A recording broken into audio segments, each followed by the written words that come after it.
I was born Christian. I read the Bible from cover to cover. And as I read the Bible, I was amazed that everything in the Bible, the Quran was telling me. I'm like, subhanAllah, like, doesn't say Jesus is God. Doesn't say he's the son of God.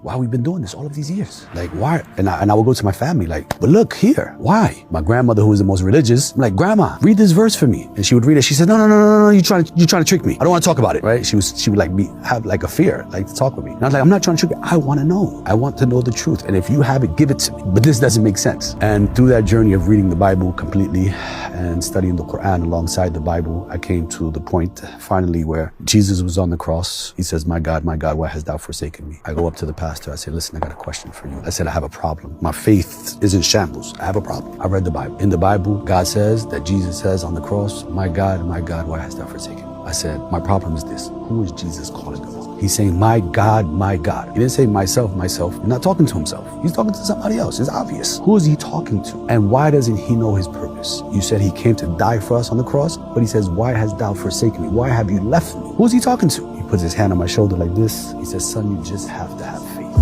I say, come on, man. How? You want me to be blind? God gave me a mind. I'm not an idiot. I said, I feel more comfortable calling upon who Jesus called upon, God. I said, and the only religion that I've found that calls upon the Creator is Islam. Everybody else is worshiping something that is created. I said,